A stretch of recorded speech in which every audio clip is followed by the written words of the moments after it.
Assalamu alaikum wa rahmatullahi wa barakatuh. Allahu Akbar, Allahu Akbar. Allahu Akbar, Allahu Akbar. أشهد أن لا إله إلا الله. أشهد أن لا إله إلا الله. أشهد أن محمدا رسول الله. أشهد أن محمدا رسول الله. حي على الصلاة. حي على الصلاة. حي على الفلاح. حي على الفلاح. الله أكبر، الله أكبر. لا إله إلا الله.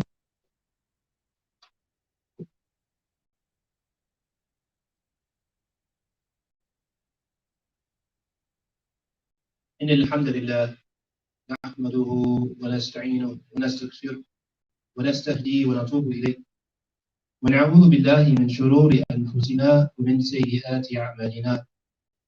من يهده الله فلا مضل له ومن يضلل فلا هادي له.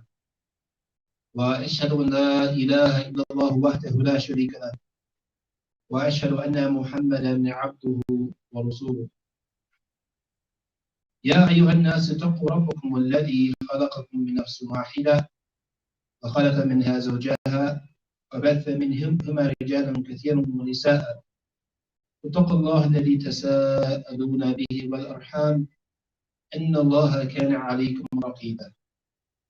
فإن أصدق الحديث كتاب الله وخير الهدي هدي محمد صلى الله عليه وسلم وشر الأمور محدثاتها وكل محدثة بدعة وكل بدعة ضلالة وكل ضلالة في النار. All praise is due to Allah and Allah alone. We seek refuge and forgiveness in Allah subhanahu wa ta'ala, Allah the Exalted and Most High, from the evil inclination of our souls and our misdeeds. Whomsoever Allah guides to the correct path, there is none to misguide. And whomsoever Allah leaves astray, there is none to guide except Him as well. And I bear witness that there is none worthy of worship except Allah, and that Muhammad sallallahu alayhi wa sallam is His true servant and messenger. Allah mentions in the Quran in various places that we should have a taqwa of Him. And in a simple way is that we do the things that earn us the pleasure of Allah and we fulfill Allah's commandments. And we distance ourselves from the things that earn us the displeasure of Allah and the things that were forbidden in the Quran and by the way of His Messenger sallallahu alayhi wa sallam. And we ask Allah subhanahu wa ta'ala to give us taqwa in every situation, as the Prophet sallallahu alayhi wa sallam said, have taqwa of Allah in every situation that you're in. So we ask Allah for us to have taqwa in every situation. And looking to the companions and the Prophet sallallahu alaihi wasallam, we can find stories, for example, from their lives that may reflect a little bit on what we're facing in our life. Of course, we don't say that we can gain more merit than the companions of the Prophet sallallahu alaihi wasallam, but we can find an example from them and look to how it can apply in our life. The companions of the Prophet sallallahu alaihi wasallam, they married, they gave birth, they divorced, and they tried and struggled in their life to leave something good for their children, which is Islam, and they worked and they had time to be with the Prophet sallallahu alaihi wasallam. Sometimes things that so that's like us in our life. So if we look to their example, we can find something how to apply it in our life. The Prophet ﷺ was kind and compassionate to the people that he encountered who were deserving of kindness and compassion. If we say his close companions, then he sallallahu alayhi wasallam was kind and compassionate to all of them. So much to the point where one of the companions of the Prophet sallallahu alayhi wasallam, he asked the Prophet sallallahu alayhi wasallam, who does he love the most? He asked the Prophet sallallahu alayhi wasallam, who does he love the most? And it is said that the man who asked the question was hoping that the Prophet ﷺ would say he loved him the most. In our dealings or surroundings, if we spend all of our day with someone from dawn till dusk, travel with them, ride with them, then we might think, oh, he's my man. And if we ask him, are we close? He might say, if he says no, we think, well, you must treat everyone like this. Kindness, gentleness, merciful, giving, and so on. So when the companion asked the Prophet ﷺ, who does he love most? It is said that he was expecting the Prophet ﷺ to say him. And of course, perhaps it was wishful thinking. Of course, if the Prophet ﷺ loved someone, then Allah will love that person also. So the Prophet ﷺ said, who does he love the most? He ﷺ said, Aisha, his wife. And as it is always or commonly said, if anyone wants to be a tough guy, let him mention the good of his wife in front of his friends. This is what the Prophet ﷺ did on many occasions. So the Prophet said, the most beloved to him is his wife Aisha. And the companion said, then who? It could be said, well, of course, someone's going to say their wife, they have a connection with them and give birth and so on.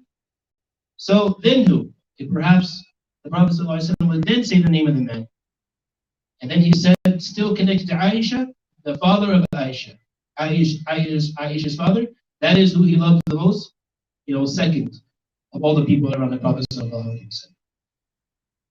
So the character of the Prophet ﷺ was that he would treat everyone with kindness and gentleness. So even if you happen to, in our days, hopefully, if you're around a Muslim, if you're with a Muslim, if you know a Muslim, then that person is an example of Islam, and you would think that they were treating you the best. Or perhaps they're treating you, inshallah, we're treating them as we treat everyone, with kindness, respect, and honesty and sincerity. So for Aisha, there's hadith in Bukhari narrated the Prophet where the wife of the Prophet said, I do not remember my parents living or believing, I do not remember my parents believing in any other religion besides Islam, and are being visited by Allah's Messenger in the morning and in the evening. So this is the habit of Aisha. And we mentioned in the previous khutbah that we have habits. Perhaps the mailman comes at this time. Amazon usually delivers at this time. Our kids get out of school at this time. So that's the normal day. And if it happens like we estimate, then it's a normal day. Nothing to worry about. But one day, Aisha mentioned, one day while we were sitting in the house of Abu Bakr, my father, at noon, someone said, this is Allah's Messenger, sallallahu alayhi wasallam, coming at a time in which he never used to visit us. So it's out of the ordinary. If our kids come home from school early, then why were they excused early? If they come home late, then what kept them? So this is the Prophet sallallahu alayhi wasallam coming early to the house of Aisha Abu Bakr, and they sense that what's going on. And the Prophet sallallahu alayhi wasallam received revelation from Allah by way of Jibreel alayhi salam. So when the Prophet sallallahu alayhi wasallam did something, it was religion. When he didn't do something, it was religion. So him coming at this time, then what's going on? And it said, and someone said, this is Allah's Messenger coming at an hour in which he never used to visit us. Abu Bakr said, there must be something very urgent that has brought him at this hour. And the Prophet ﷺ said, I have been allowed to go out of Mecca to migrate. I have been allowed to go out of Mecca to migrate. In the previous hadith, I mix up the Mecca Medina, but the Prophet ﷺ said, I have been allowed to go out of Mecca to migrate, the Hijrah. The Prophet ﷺ, he commanded, or some of the companions of the Prophet ﷺ made Hijrah to Abyssinia. It is said that there were 11 men and 4 women, or 12 men and 5 women. So just if you say a handful of people migrating to Abyssinia. And they were seeking asylum, if you will, and looking for a place where they could worship Allah and not be persecuted as they were in the Arabian Peninsula by the Quraysh. So these companions of the Prophet ﷺ made migration. They began to set out, prepare their things. And Abu Bakr, of course, the close companion of the Prophet ﷺ, he was the one to make the journey. And he was gathering his belongings and so on and ready to depart. And he passed by a tribal leader named Ibn Daghina. And he lives closer to the area that we would call Jeddah. He saw Abu Bakr making this, travel or preparing himself. He asked Abu Bakr, what are you doing? And of course, Abu Bakr would tell him that they were being kicked out. Not that they were only being kicked out, but the Prophet ﷺ had commanded them to seek asylum or a better place in Abyssinia. So Ibn Daghina, he said, a person like you should not be forced out. A person like you should not be forced out. And who is a person like Abu Bakr? If we see that Abu Bakr was keen to follow the Prophet ﷺ, his message, do the do's that the Prophet ﷺ had commanded, and didn't do the don'ts that the Prophet ﷺ had forbidden, give to the poor, kindness to the family members, and so on, you are the ones who should not be forced out. And some of the scholars of Islam mention about the situation like we find ourselves in. A place where Islam is not, the nominal religion in the area. You have to fight to get off to come to Jummah. You cannot pray your prayers in your workplace. And even you have a hard time practicing your Islam. So should we remain here, or should we go to a place where it's better for us in our religion? So by this mentioning of Ibn Daghina and Abu Bakr, Ibn Daghina said, a person like you should not be forced out. Of course, he lived Islam. So it is said that if you're not able to live Islam, then go to a place where you can.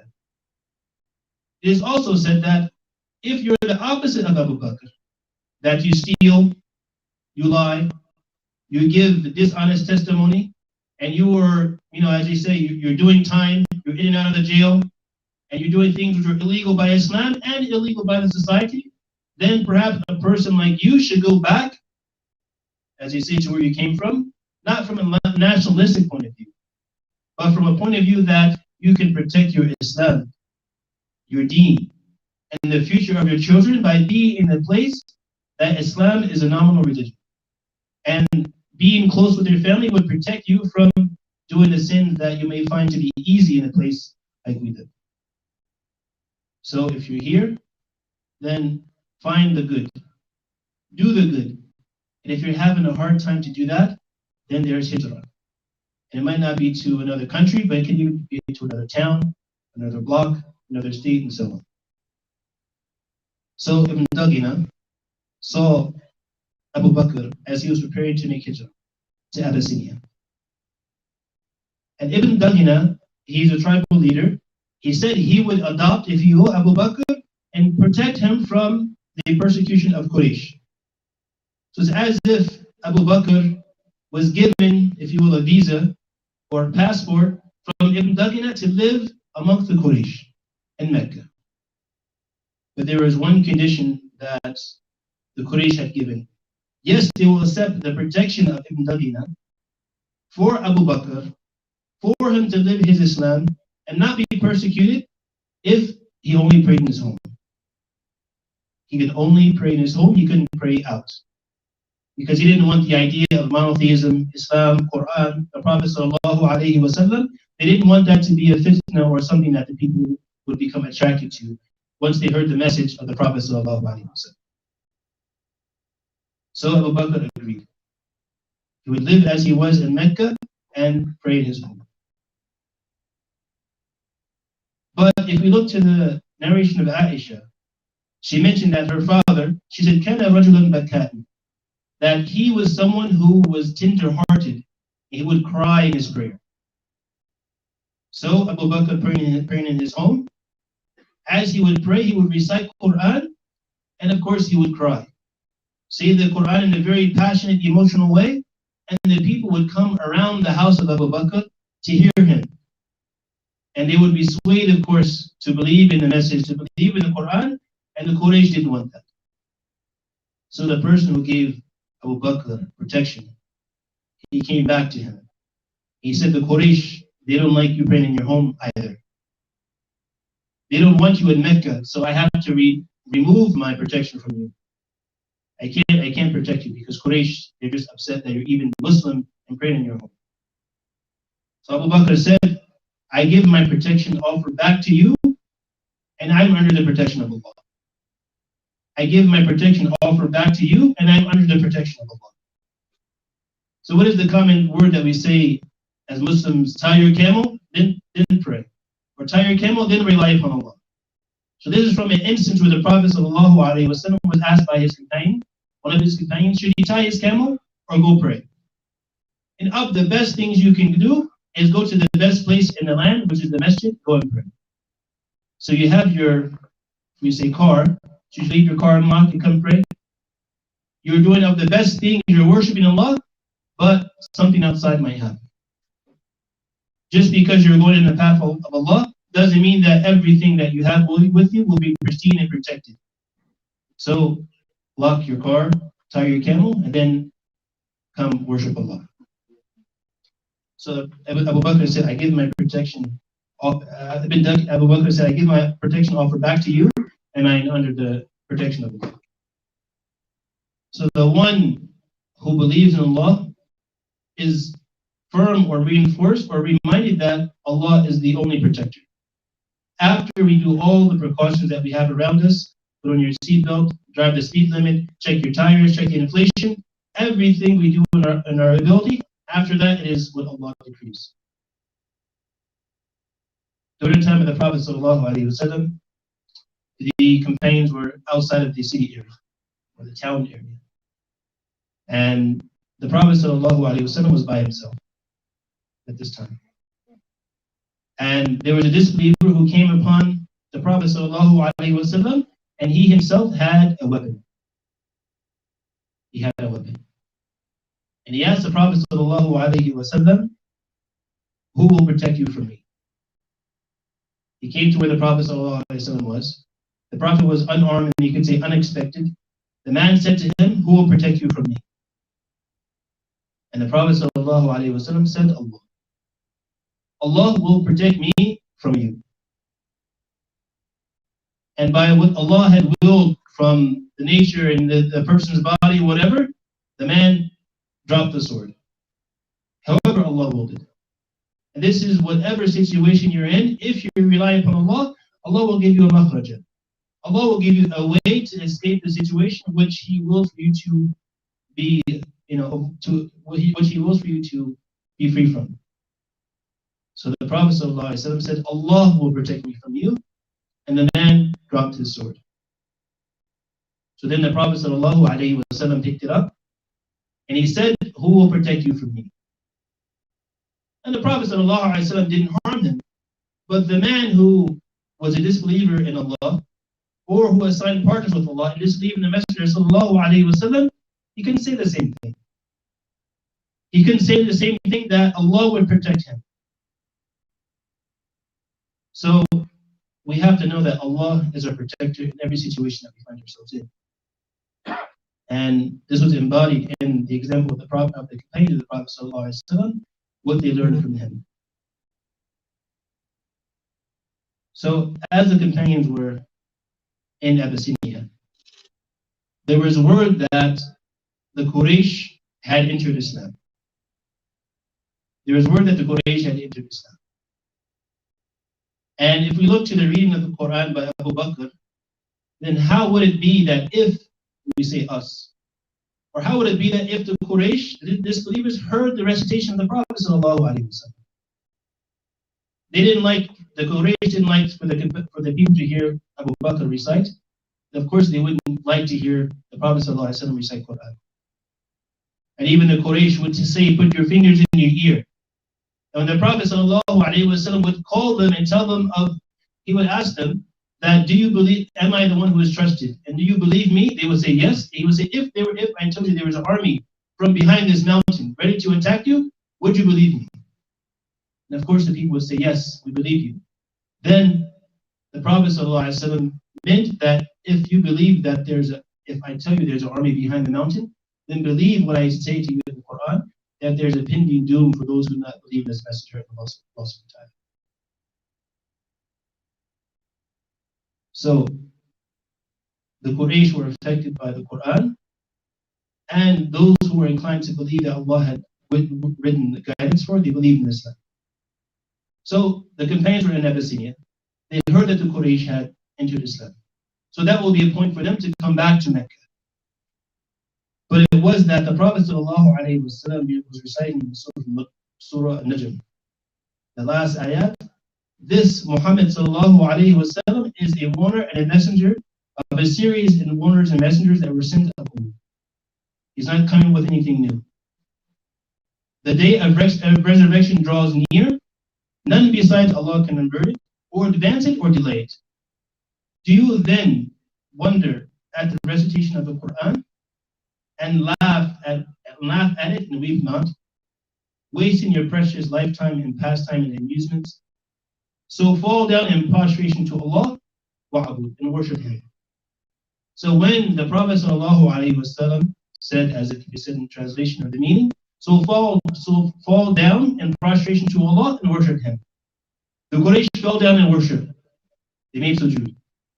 So the word got back to the companions in Abyssinia that they followed or heard the command of the Prophet ﷺ or the command of Allah to fall down and worship Allah alone. The Quraysh did that.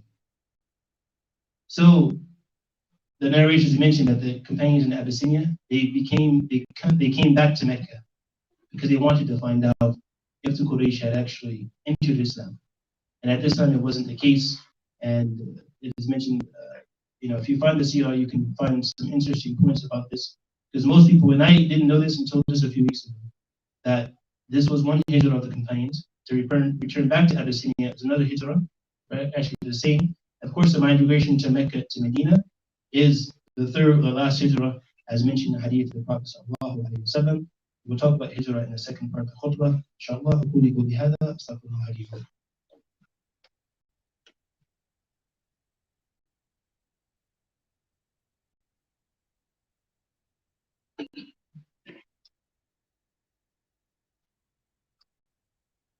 بسم الله والصلاة والسلام على رسول الله وعلى آله وصحبه وسلم. So hijrah.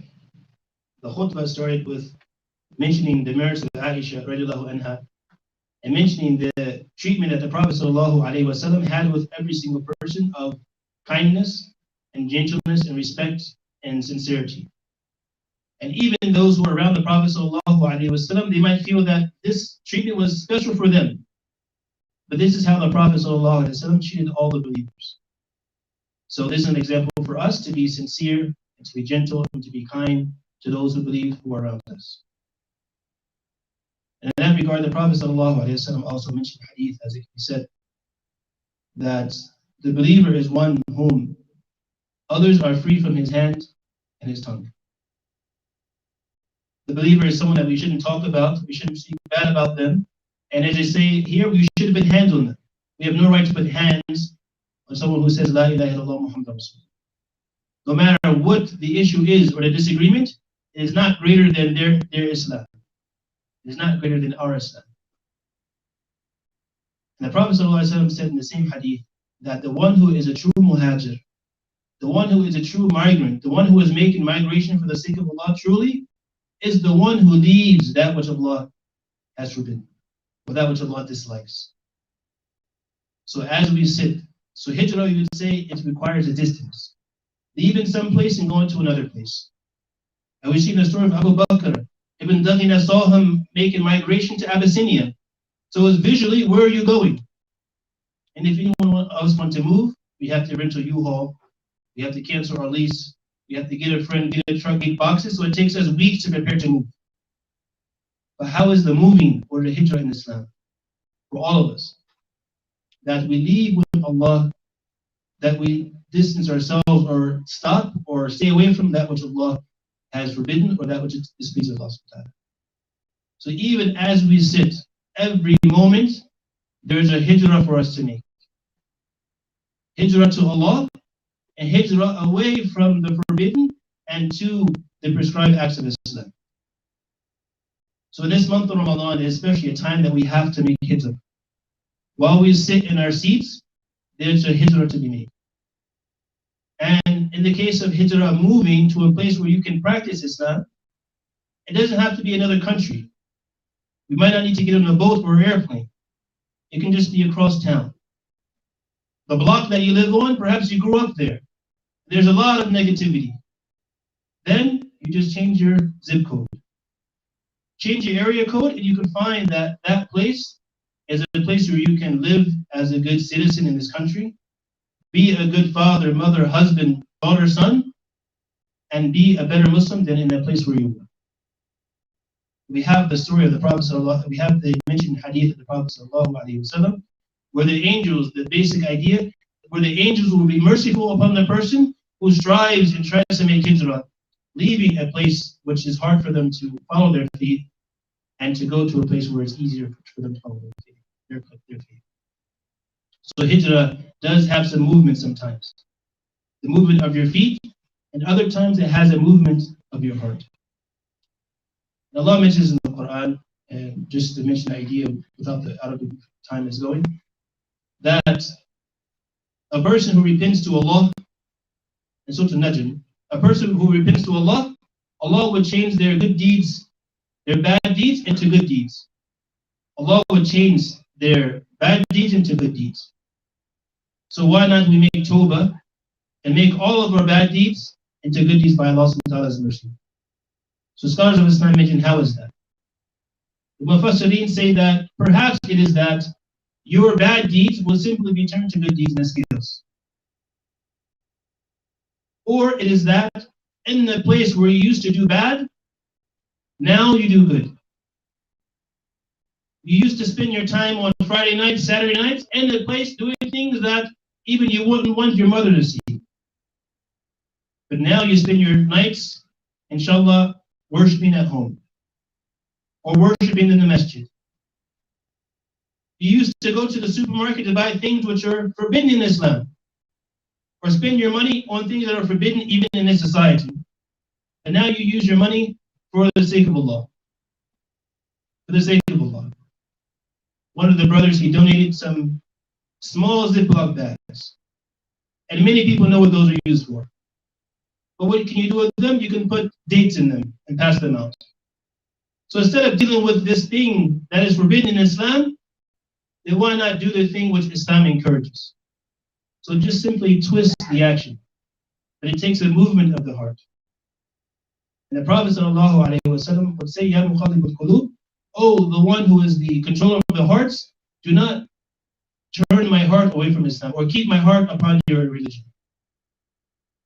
So it is the will of Allah. It is the mercy of Allah, and it is after that our trying and sincerity to apply Islam and to be the best we can be as Muslims and so on. Muslims, neighbors, husbands, wives. It takes effort. And we say in the month of Ramadan, we ask Allah to forgive us. So do we say that Allah will just wipe our bad deeds clean? Yes, it is in the ability of Allah to do so. But do we think that it is not by actions that we will be forgiven? Or do we just want to do the same thing and be forgiven? We have to do the actions. So even if we go to the store or you purchase things with your debit card and you swipe, it says, would you like to donate something to the needy children? You said in the prayer, رَبَّنَا آتِنَا فِي الدُّنْيَا حَسَنَةً وَفِي الْآخِرَةِ حَسَنَةً وَقِنَا عَذَابَ النَّارِ. You ask Allah for forgiveness and you have a chance for forgiveness at this moment. Give sadaqah. You're driving down the street and there's someone in the median, they have a sign that says, anything helps. Yes, we don't know what they're doing and so on. They look like this, their eyes are like this. But from the hadith of the Prophet ﷺ, there is benefit for the one who gives, even if the person is not needy. It is on them. Yes, we use our, we're smart about it. If there's someone asking in the masjid, we give to them. If someone is on the corner looking kind of strange, we give to the people at the masjid. But let us find every moment that we can do the khayr, especially in this month of Ramadan. And every topic that we mentioned from the Quran, from the Hadith, can go back or be said in the month of Ramadan. So this month of Ramadan, it is a month of hijrah. It is a month of hijrah that we can all perform, whether we're changing our zip code as we said, or we're changing our heart to turn to what Allah subhanahu wa ta'ala had made religion, which He loves, and distancing ourselves from what Allah had made forbidden and taught us the harms of it, to stay away from it. And brothers and sisters, even if we do not know the harm in it, we stay away from it. And even if we don't know the result of the good, we do the good. And similar to istikhara. When we don't want Allah's guidance for something, we ask Allah to give us that thing, if it is for the good of our deen, our dunya, our deen and our akhirah. And to move it away from us if it is the opposite. And sometimes we don't know why Allah had willed something to happen. For example, you buy a car, or you're looking to buy a car. You make istikhara, and we have lessons from the Prophet ﷺ to make istikhara or ask Allah, even if we're going to tie our shoelace, ask Allah's help and assistance. So sometimes we don't know the result of what Allah decrees. But perhaps sometimes we want to buy a car, we ask Allah to guide us, and we don't buy it. A few weeks later, we see that someone bought that car and the transmission fell out. So we should, at times like that, give thanks to Allah that Allah guided us to which was better for us. But sometimes we don't get to see that result. And that takes firmness, sincerity, and tawakkul, the reliance on Allah, to know, even if we don't see the result, to give the decision to Allah and ask Allah that we be pleased with it. So this month of Ramadan, we ask Allah subhanahu wa ta'ala to make us of the true muhajir. ربنا لا تؤاخذنا إن نسينا أو أخطأنا ربنا ولا تحمل علينا إصرا كما حملته على الذين من قبلنا ربنا ولا تحملنا ما لا طاقة لنا به واعف عنا واغفر لنا وارحمنا أنت مولانا وانصرنا على القوم الكافرين. وعليكم السلام.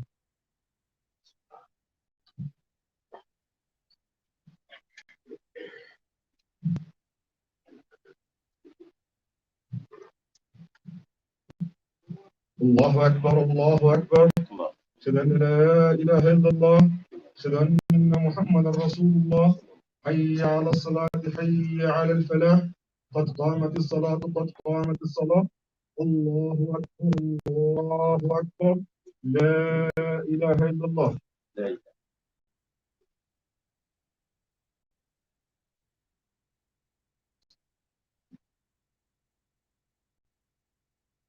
الله أكبر.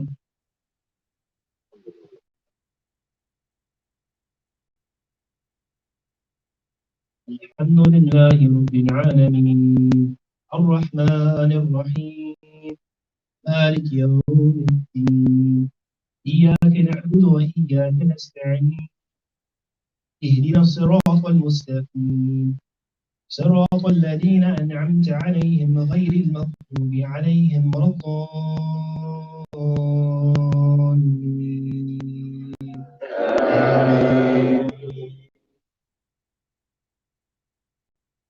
والعصر إن الإنسان لفي خسر إلا الذين آمنوا وعملوا الصالحات وتواصوا بالحق وتواصوا بالصبر. الله أكبر.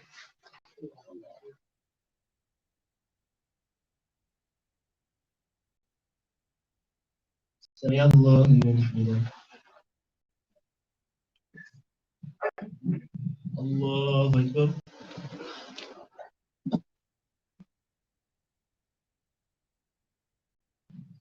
الله أكبر.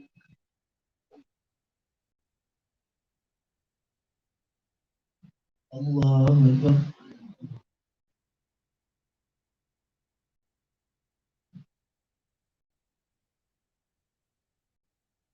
الله أكبر.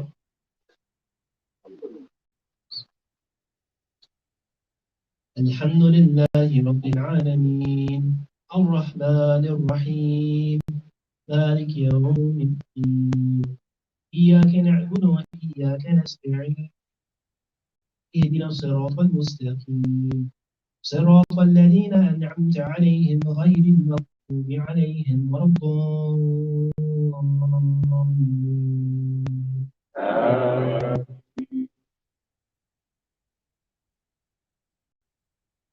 إذا جاء نصر الله والفتح ورأيت الناس يدخلون في دين الله أفواجا فسبح بحمد ربك واستغفره إنه كان توابا.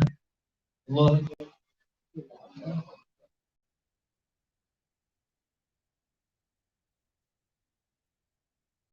سمع الله لمن حمده. الله أكبر.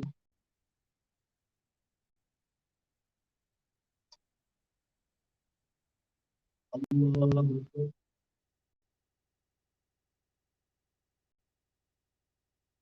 الله أكبر.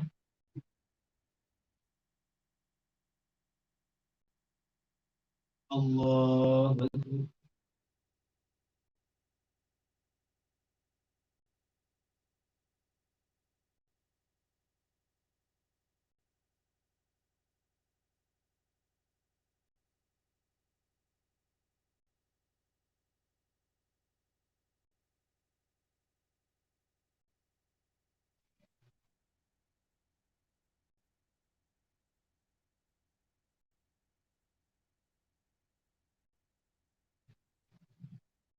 السلام عليكم ورحمة الله.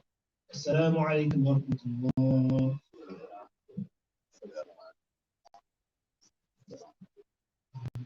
The brothers mentioned from the previous khutbah to be sure to donate to the causes here at the masjid. And there's food being distributed now. So if you want to take food, then you can use it for your iftar. You can find it here at the masjid. Outside, there's food to take outside. Use it to break your fast and to make dua for those who have provided the food. And I want to mention the khutbah. There's a pop culture reference. There's a famous person who died a week ago. You can say he was a poet, American poet. Let us not just think that people died. We have to look to the lesson that we can get from their life. So let us not just see that people died and use it as a check or something on social media, but what can we get from their death and remember about our potential death every moment. So let us remember Allah and ask for forgiveness and guidance.